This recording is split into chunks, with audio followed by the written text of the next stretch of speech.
Cinema കണ്ടിട്ട് ആരെങ്കിലും നന്നായിട്ടുണ്ടോ? Cinema കണ്ടിട്ട് ആരെങ്കിലും ചീത്തയായിട്ടുണ്ടോ? സിനിമ ആരെങ്കിലും വഴിതെറ്റിക്കുന്നുണ്ടോ? സിനിമയെ വെറും സിനിമയായിട്ട് കണ്ടാൽ പോരെ, എന്തിനാണ് അത് അനുകരിക്കാൻ നിൽക്കുന്നത് എന്നിങ്ങനെയുള്ള നിരവധി കമൻസുകളാണ് പലയിടത്തായിട്ട് പലപ്പോഴായിട്ട് നമ്മൾ കേൾക്കാറുള്ളത്. സിനിമ അത് കാണുന്ന ഓരോ പ്രേക്ഷകനെയും എങ്ങനെയെല്ലാം സ്വാധീനിക്കുന്നു എന്നുള്ളത് അത് കാണുന്ന പ്രേക്ഷകനിൽ മാത്രം നിക്ഷിപ്തമാണ് എന്നാണ് മനസ്സിലാക്കേണ്ടിയിരിക്കുന്നത്. തീർച്ചയായിട്ടും കുട്ടികളിലും അതുപോലെ തന്നെ കൗമാരപ്രായക്കാരിലും സിനിമയുടെ സ്വാധീനം വളരെയധികം ഉണ്ട് എന്നാണ് നമുക്കറിയാൻ സാധിക്കുന്നത്. എന്ത് തന്നെയായാലും ഈ വർഷം റിലീസായിട്ടുള്ള സിനിമകൾ തീർച്ചയായിട്ടും കുറച്ച് പേരെങ്കിലും വഴിതെറ്റിക്കും എന്നാണ് മനസ്സിലാക്കേണ്ടിയിരിക്കുന്നത്. കാരണം ഈ വർഷം റിലീസായിട്ടുള്ള സിനിമകളെക്കുറിച്ച് പരക്കെ ആക്ഷേപങ്ങൾ ഉണ്ടായിട്ടുണ്ട് എന്നുള്ളതാണ് ഏറ്റവും ആശങ്കകരമായിട്ടുള്ളൊരു കാര്യം. ഈ വർഷം റിലീസായിട്ടുള്ള ഒരു ഇന്ത്യൻ സിനിമയെ ചൊല്ലി പാർലമെൻറ്റിൽ വാദങ്ങളും പ്രതിവാദങ്ങളും ഉണ്ടായിട്ടുണ്ട്. ഈ സിനിമ എങ്ങനെ സെൻസർ ബോർഡ് അനുവദിച്ചു എന്നുവരെ പാർലമെൻറ്റിൽ ചോദിക്കേണ്ട രീതിയിൽ അത്രയ്ക്ക് ചർച്ചയാക്കേണ്ട സിനിമകൾ ഈ വർഷം തിയേറ്ററുകൾ റിലീസായി എന്നുള്ളതാണ് ഏറ്റവും ആശങ്കകരമായിട്ടുള്ളൊരു കാര്യം. ഈ വർഷം തിയേറ്ററുകളിൽ റിലീസായി വമ്പൻ ഹിറ്റായുള്ള സിനിമകളിൽ ഭൂരിഭാഗവും മാസ് ആക്ഷൻ ത്രില്ലർ ചിത്രങ്ങളായിരുന്നു എന്നുള്ളതാണ് മറ്റൊരു പ്രത്യേകത. അതുകൊണ്ട് തന്നെ അക്രമരംഗങ്ങൾ ഒരുപാട് കാണിക്കുന്ന അല്ലെങ്കിൽ വയലൻസിനെ ഗ്ലോറിഫൈ ചെയ്യുന്ന സിനിമകളാണ് ഈ വർഷം വമ്പൻ ഹിറ്റായിട്ടുള്ളത് എന്നുള്ളത് ഏറ്റവും ആശങ്കകരമായിട്ടുള്ള ഒരു കാര്യം തന്നെയാണ്. തീർച്ചയായിട്ടും പ്രേക്ഷകർക്ക് ഇതാണ് വേണ്ടതെന്ന് പ്രേക്ഷകർ തന്നെ തെളിയിച്ചിരിക്കുകയാണ്. നമ്മളെല്ലാം തിയേറ്ററിൽ പോയി കണ്ട് വമ്പൻ ഹിറ്റാക്കി കൊടുത്ത സിനിമകളൊക്കെ വയലൻസിനെ പ്രത്യക്ഷമായോ പരോക്ഷമായോ ഗ്ലോറിഫൈ ചെയ്യുന്ന സിനിമകളാണ് എന്നുള്ളതാണ് ഏറ്റവും വ്യക്തമായിട്ടുള്ളൊരു സത്യം. അപ്പോൾ നമ്മളെപ്പോലുള്ള പ്രേക്ഷകർക്ക് എന്താണ് വേണ്ടത്, നമുക്ക് എന്ത് കാണാനാണ് ഇഷ്ടമെന്ന് നമ്മൾ തന്നെ കാണിച്ചു കൊടുത്തിരിക്കുകയാണ്. അതുകൊണ്ട് തന്നെ സിനിമാ പ്രവർത്തകർ ഇത്തരത്തിലുള്ള സിനിമകളാണ് പ്രേക്ഷകർക്ക് ഇഷ്ടം, അവരുടെ അഭിരുചി ഇതാണ്. അതുകൊണ്ട് തന്നെ കൂടുതൽ അക്രമവാസനയുള്ള അല്ലെങ്കിൽ കൂടുതൽ വയലൻസ് കാണിക്കുന്ന സിനിമകൾ തന്നെ വീണ്ടും അവർ അണിയിച്ചൊരുക്കുകയാണ്. ഇപ്പോൾ റിലീസായുള്ള സിനിമകളുടെ രണ്ടാം ഭാഗം വരുന്നുണ്ട്. അതുപോലെ തന്നെ ഇതുപോലെയുള്ള പ്രമേയങ്ങളുമായിട്ട് വീണ്ടും ഒരുപാട് ആക്ഷൻ ത്രില്ലർ സിനിമകൾ അണിയറയിൽ അണിഞ്ഞൊരുങ്ങുന്നുണ്ട്. അപ്പോൾ തീർച്ചയായിട്ടും നമുക്ക് വീണ്ടും അക്രമങ്ങൾ കണ്ട് കൈയടിക്കാം എന്നാണ് തോന്നുന്നത്. തീർച്ചയായിട്ടും ഇത് വളരെ ഭയാനകരമായിട്ടുള്ള ഏറ്റവും ആശങ്കകരമായിട്ടുള്ള ഒരു കാര്യം തന്നെയാണ്. ഇത്തരത്തിലുള്ള വയലൻസുകൾ അല്ലെങ്കിൽ ഇത്തരത്തിലുള്ള അക്രമാസക്തമായ രംഗങ്ങൾ കാണിക്കുന്ന സിനിമകൾ അല്ലെങ്കിൽ ഇത്തരത്തിൽ പൊളിറ്റിക്കലി ഇൻകറക്റ്റ് ആയിട്ടുള്ള സിനിമകൾ ഒരുപാട് ഈ ഇന്ത്യൻ ഭാഷകളിൽ വിവിധ ഭാഷകളിൽ റിലീസായിട്ടുണ്ട്. അത്തരത്തിലുള്ള സിനിമകൾക്ക് സാക്ഷ്യം വഹിച്ച ഒരു വർഷമായിരുന്നു 2023. എന്നാൽ 2023 സംബന്ധിച്ചിടത്തോളം വളരെ സന്തോഷമായിട്ടുള്ള പല കാര്യങ്ങളും നടന്നിട്ടുണ്ട് എന്നുള്ളതാണ് മറ്റൊരു സത്യം. അതായത് 2023 ഏറ്റവും അധികം പാൻ ഇന്ത്യൻ സിനിമകൾ റിലീസായി എന്നുള്ളതാണ് ഒരു പ്രധാനപ്പെട്ട കാര്യം.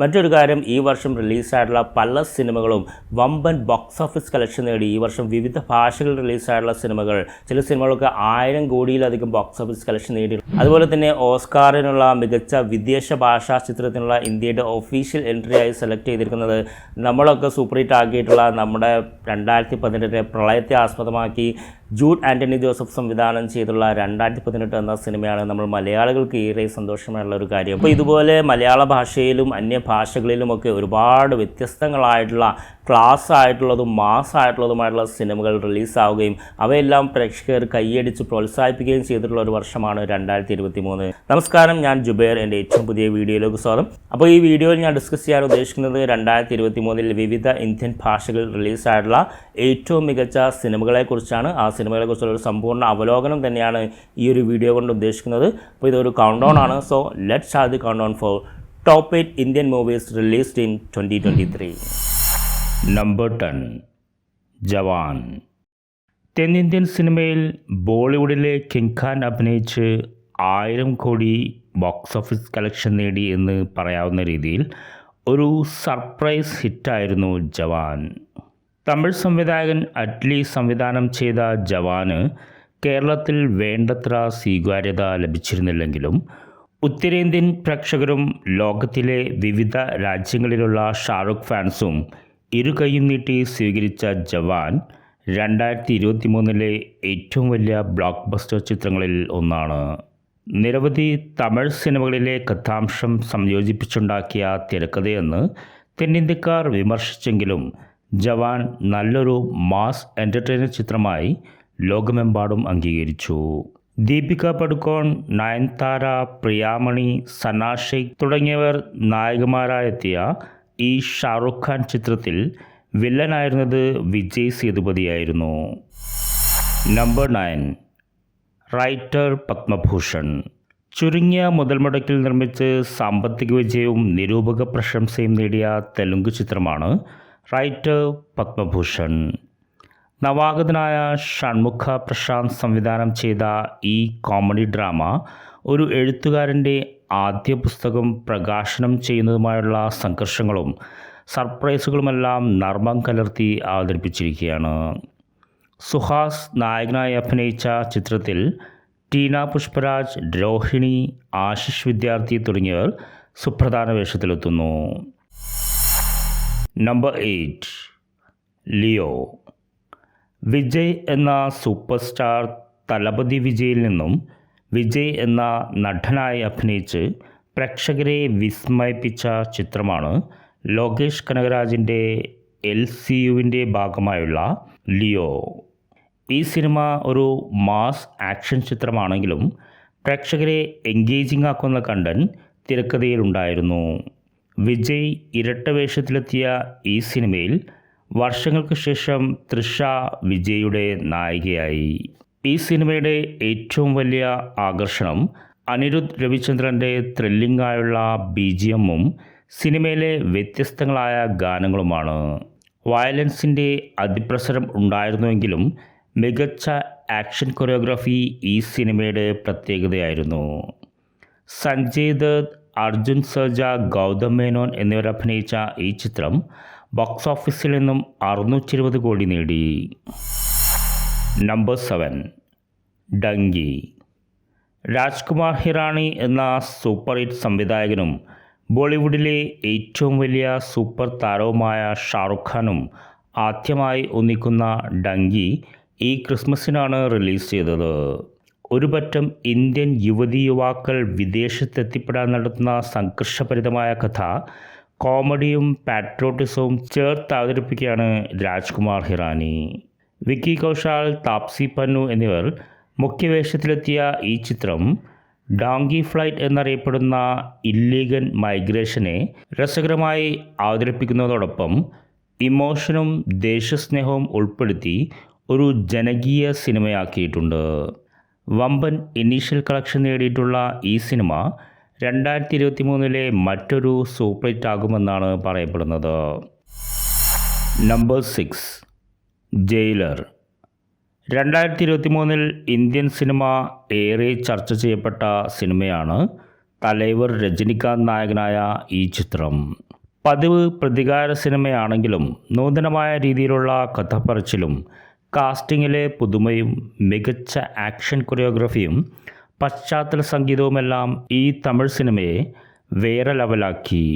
നെൽസൺ സംവിധാനം ചെയ്ത ഈ പാൻ ഇന്ത്യൻ സിനിമയിൽ മോഹൻലാൽ, സഞ്ജയ് ദത്ത്, ശിവരാജ് കുമാർ, രമ്യ കൃഷ്ണൻ തുടങ്ങി വമ്പൻ താരനിര അണിനിരന്നിരുന്നു. ചിത്രത്തിലെ ഗാനങ്ങൾ വൻ തരംഗമായതോടൊപ്പം അനിരുദ്ധിൻ്റെ BGMഉം സിനിമയിലെ വിനായകൻ്റെ പ്രകടനവും ഏറെ പ്രശംസ പിടിച്ചുപറ്റി. അക്രമരംഗങ്ങളുടെ അതിപ്രസരവും വയലൻസിനെ ഗ്ലോറിഫൈ ചെയ്യുന്നതും ഈ സിനിമയെപ്പറ്റി നിരൂപകർ ചൂണ്ടിക്കാട്ടിയ വസ്തുതകളാണ്. നമ്പർ 5 പഠാൻ. ബോളിവുഡ് സിനിമകൾ തുടർച്ചയായി സാമ്പത്തിക പരാജയം ഏറ്റുവാങ്ങി ഉറങ്ങിക്കിടന്നപ്പോൾ ബോളിവുഡിന് ഒരു പുത്തൻ ഉണർവേകിയത് പഠാൻ എന്ന ഈ ഷാറുഖ് സിനിമയുടെ വമ്പൻ സാമ്പത്തിക വിജയമാണ്. ജോൺ എബ്രഹാം, ദീപിക പടുക്കോൺ, ഡിംപിൾ കപ്പാഡിയ തുടങ്ങിയവർ കിങ് ഖാനോടൊപ്പം തകർത്തഭിനയിച്ച ഈ സിനിമ 1000 കോടിയിലധികം ബോക്സ് ഓഫീസ് കളക്ഷനാണ് നേടിയത്. യഷ്രാജ് ഫിലിംസ് നിർമ്മിച്ച് സിദ്ധാർത്ഥ് ആനന്ദ് സംവിധാനം ചെയ്ത ഈ യഷ്രാജ് സ്പൈ യൂണിവേഴ്സ് ചിത്രത്തിൽ സൽമാൻ ഖാൻ അതിഥി വേഷത്തിലെത്തിയിരുന്നു. മികച്ച തിരക്കഥയും ത്രില്ലിംഗ് ആക്ഷൻ സീക്വൻസും അടിപൊളി ഗാനങ്ങളുമെല്ലാം പഠാനെ ഒരു മികച്ച സിനിമയാക്കി. നമ്പർ 4 കാതൽ ദിക്കോർ. ഇന്ത്യയിലെ മികച്ച നടനും തെന്നിന്ത്യയിലെ സൂപ്പർ താരവും ലോകമെമ്പാടും ആരാധകരുമുള്ള ഒരു നടനെ കുണ്ടൻ എന്ന് വിളിച്ച് പരിഹസിക്കുമെന്നറിഞ്ഞിട്ടും ഒരു നടൻ്റെ ധാർമ്മിക ഉത്തരവാദിത്വം ധൈര്യസമേതം നിർവഹിച്ച് താനാണ് റിയൽ ഹീറോ എന്ന് മമ്മൂട്ടി എന്ന മഹാനടൻ തെളിയിച്ച സിനിമയാണ് കാതൽ ദിക്കോർ. പല ഭാഷകളിലും പലപ്പോഴായും അവതരിപ്പിച്ച സവർഗാനുരാഗം പ്രമേയമാക്കിയുള്ള സിനിമ പ്രബുദ്ധരായ മലയാളി സമൂഹത്തിന് മുന്നിൽ അവതരിപ്പിക്കുമ്പോൾ അച്ചടക്കത്തോടെയും വിദഗ്ധമായും ക്രിയാത്മകമായും അവതരിപ്പിച്ച ജിയോ ബേബി എന്ന സംവിധായകൻ ഏറെ പ്രശംസ അർഹിക്കുന്നു. നായകൻ്റെ നിഴലായി നിൽക്കാതെ നായികയുടെ മാനസിക സംഘർഷങ്ങൾ മികവോടെ അവതരിപ്പിച്ച ജ്യോതികയും മമ്മൂട്ടിയുടെ പ്രകടനത്തോടൊപ്പം തന്നെ നിൽക്കുന്ന മികവാണ് കാഴ്ചവെച്ചത്. ഇന്ത്യ ഒട്ടാകെ ചർച്ച ചെയ്ത ഈ മലയാള സിനിമ നിരൂപക പ്രശംസയോടൊപ്പം തന്നെ സാമ്പത്തികമായി വിജയവും നേടി. Number 3, 12th fail. ഏറ്റവും വലിയ സമ്പത്ത് വിദ്യാഭ്യാസമാണെന്ന തത്വത്തെ അന്വർത്ഥമാക്കുന്നതും കടുത്ത ദാരിദ്ര്യത്തെ അതിജീവിച്ച് വിദ്യാഭ്യാസം നേടി ഒടുക്കം IPS ഓഫീസർ വരെയായി മാറുന്ന യുവാവിൻ്റെ സാഹസികതയുടെയും സംഘർഷത്തിൻ്റെയും നേർക്കാഴ്ചയാണ് 12th ഫെയിൽ എന്ന ഈ സിനിമ. മനോജ് കുമാർ ശർമ്മ എന്ന IPS ഓഫീസർ ആ ലക്ഷ്യത്തിലെത്തുന്നതിൻ്റെ ജീവിതയാത്രയുടെ സിനിമ ആവിഷ്കാരമാണ് 12th ഫെയിൽ എന്ന ഈ ബയോഗ്രഫിക്കൽ ഡ്രാമ. വിധു വിനോദ് ചോപ്ര തിരക്കഥ എഴുതി സംവിധാനം ചെയ്ത ഈ ഹിന്ദി ചിത്രത്തിൽ നായകനായി അഭിനയിച്ചത് വിക്രാന്ത് മാസറിയാണ്. 20 കോടി മുടക്കി നിർമ്മിച്ച ഈ ചിത്രം ഒരു സ്ലീപ്പർ ഹിറ്റായിരുന്നു. സിനിമയ്ക്ക് വൻതോതിൽ നിരൂപക പ്രശംസയും ലഭിച്ചിരുന്നു. നമ്പർ 2, ചിത്ത. പ്രമേയത്തിൻ്റെ ഗൗരവവും സമകാലീന പ്രസക്തിയും ആഖ്യാനത്തിലെ വൈവിധ്യവും കൊണ്ട് മികച്ചു നിൽക്കുന്ന ചിത്ത എന്ന ഈ തമിഴ് ചിത്രം ഏറെ നിരൂപക പ്രശംസ നേടിയ സിനിമയാണ്. കൊച്ചുകുട്ടികളെ തട്ടിക്കൊണ്ടുപോകലും അവർക്കെതിരെയുള്ള ലൈംഗിക ചൂഷണവുമൊക്കെ പല സിനിമകളിലും ആവർത്തിച്ച് കണ്ടിട്ടുണ്ടെങ്കിലും സിദ്ധാർത്ഥ നായകനായ ഈ ചിത്രം മറ്റൊരു പെർസ്പെക്റ്റീവിൽ ആണ് കഥ പറയുന്നത്. നിമിഷ സജയൻ, അഞ്ജലി തുടങ്ങി മലയാള നടിമാർ അഭിനയിച്ച ഈ സിനിമ സംവിധാനം ചെയ്തിരിക്കുന്നത് SU അരുൺകുമാറാണ്. ബാലതാരങ്ങളുടെ മികച്ച പ്രകടനം കൊണ്ട് സമ്പന്നമായ ഈ സിനിമ ഒരു ഇൻവെസ്റ്റിഗേറ്റീവ് ഫാമിലി ഡ്രാമയാണ്. ആഗോളതലത്തിൽ നിരൂപക പ്രശംസ നേടിയ ഈ ചിത്രം ബോക്സ് ഓഫീസിൽ തരക്കേടില്ലാത്ത കളക്ഷനും നേടിയിട്ടുണ്ട്. നമ്പർ 1, 2018. 2023 ഇന്ത്യൻ സിനിമയെ ജനങ്ങൾ ഓർക്കേണ്ടത് 1000 കോടി ബോക്സ് ഓഫീസ് കളക്ഷൻ്റെ അടിസ്ഥാനത്തിലല്ല. ഒരു സിനിമ അത് ലോകത്തിൻ്റെ ഏത് കോണിലിരുന്ന് കാണുന്ന ഏത് ഭാഷക്കാരനും ഏത് ദേശക്കാരനും ഒരേപോലെ ഉൾക്കൊള്ളാൻ സാധിക്കുന്നു എന്നതിൻ്റെ അടിസ്ഥാനത്തിലാണെന്ന് തെളിയിച്ച സിനിമയാണ് 2018. കേരളീയ ജനത മാത്രം അനുഭവിച്ച 2018 പ്രളയത്തെ ദൃശ്യാവിഷ്കരിച്ചപ്പോൾ അത് അന്യഭാഷക്കാരനും അന്യദേശക്കാരനും സ്വന്തം അനുഭവം പോലെ തോന്നും വിധം അവതരിപ്പിച്ച 2018 തന്നെയാണ് ഈ വർഷത്തെ ഏറ്റവും മികച്ച Indian cinema. Jude Antony Joseph സംവിധാനം ചെയ്ത ഈ മലയാള സിനിമയാണ് മികച്ച വിദേശ ഭാഷാ ചിത്രത്തിനുള്ള ഓസ്കാർ അവാർഡിനുള്ള ഇന്ത്യയുടെ ഒഫീഷ്യൽ എൻട്രിയായി തിരഞ്ഞെടുത്തിരുന്നത്. ആഖ്യാനത്തിലെ മികവ് കൊണ്ടും സാങ്കേതികമായ മികവ് കൊണ്ടും അഭിനയ മികവ് കൊണ്ടും ഈ മലയാള സിനിമ മികച്ചു നിന്നു എന്ന് വിദേശ നിരൂപകർ വരെ പ്രശംസിച്ച സിനിമയാണ് 2018. അപ്പോൾ ഇതൊക്കെയാണ് 2023 വിവിധ ഇന്ത്യൻ ഭാഷകളിൽ റിലീസായിട്ടുള്ള ഏറ്റവും മികച്ച സിനിമകൾ.